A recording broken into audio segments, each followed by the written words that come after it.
అన్నమయ్య జిల్లా గుండాలకొనలో ఏనుగుల గుంపు బీభత్సం సృష్టించింది. ఏనుగుల గుంపు దాడిలో 3 చనిపోగా మరో 2 తీవ్రంగా గాయపడ్డారు. మహాశివరాత్రి పురస్కరించుకొని అడవి మార్గం గుండా గుండాలకొనకు భక్తులు నడుచుకుంటూ వెళ్లే సమయంలో ఏనుగుల దాడి చేశాయి.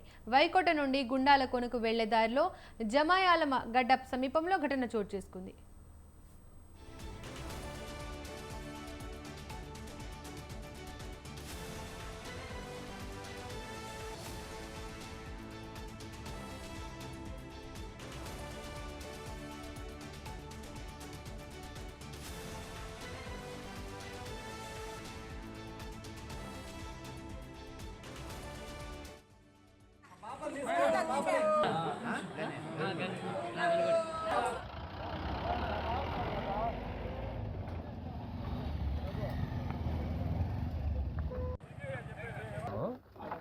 మాకు ఈ విషయం తెలిసి మేము అక్కడికి వెళ్ళడం జరిగింది. విషయం ఏంటంటే వాళ్ళందరూ ఫారెస్ట్ వాళ్ళు పర్మిషన్ ఇవ్వరని అడ్డదారులు తలకోనకు పోవాలని అడ్డదారులు వెళ్తూ ఉన్నారు. వాళ్ళకి ఏనుగుల మంద ఎదురయ్యి తొక్కిసలాట జరిగింది. తొక్కిసలాటలో ఫస్ట్ గాయపడ్డారు. గాయపడిన తర్వాత అవి మళ్ళీ పక్కకు పోవడం జరిగింది. మళ్ళీ భయపడి ఒకరికొకరు అరవడంలో మళ్ళీ వాళ్ళకి తిరిగి వచ్చి వాళ్ళ మీద దాడి చేయడం జరిగింది. ఆ దాడిలో 3 చనిపోవడం, 2 తీవ్రంగా గాయపడడం జరిగింది. ఒకరు పాక్షికంగా గాయపడడం జరిగింది.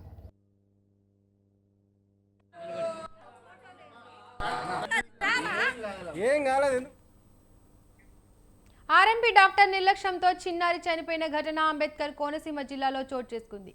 పశువులంక గ్రామానికి చెందిన ధన్యశ్రీ అనే 11 ఏళ్ల బాలిక పాఠశాల నుండి ఇంటికి వస్తూనే తనకు ఏదో కుట్టిందని తల్లికి చెప్పింది. ధన్యశ్రీ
అన్నమయ్య జిల్లా గుండాలకొనలో ఏనుగుల గుంపు బీభత్సం సృష్టించింది.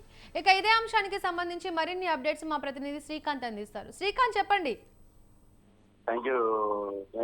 శివరాత్రి సందర్భంగా ఓబుల్వారపల్లె దగ్గర కూడా గుండాలకొన శివాలయం దగ్గర కూడా భక్తులు పెద్ద ఎత్తున వెళ్లి అక్కడ కూడా ఆలయం దగ్గర కూడా ప్రత్యేక పూజలు చేస్తారు. ఈ నేపథ్యంలో అటవీ శాఖ అడవిదారులు కూడా వెళ్లే సమయంలో ఒక్కసారి కూడా ఏనుగుల గుంపు భక్తుల పైన కూడా దాడి చేసింది. ఈ దాడిలో అక్కడికక్కడే 3 ఏదైనా కోసం కూడా ఆసుపత్రికి తరలిస్తుంటే మరో 2 కూడా చనిపోయారు. మొత్తానికి చూసుకుంటే 5 మంది భక్తులు అయితే ఏనుగుల గుంపు దాడిలో కూడా మృతి చెందిన పరిస్థితి అయితే ఉంది. వెంటనే విషయం తెలుసుకున్న ఇటు పోలీసులు అటు అటవీ శాఖ అధికారులు కూడా ఘటనా స్థలానికి చేరుకొని అక్కడ ఏంటి పరిస్థితి అనే దానిపై కూడా ఆరాధిస్తున్నారు. ఈ భక్తుల మృతి చెందడాన్ని కూడా ఇటు ఏపీ మంత్రులు పవన్ కళ్యాణ్, ఇటు మండిపల్లి రాంప్రసాద్ రెడ్డి కూడా దీనిపై కూడా విచారణ వ్యక్తం చేసి వారికి తగిన ఎక్స్ప్రెస్ కూడా ప్రకటిస్తామని కూడా తెలపడం జరిగింది.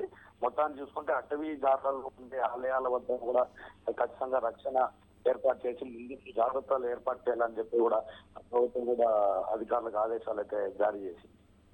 Thank you Srikanth.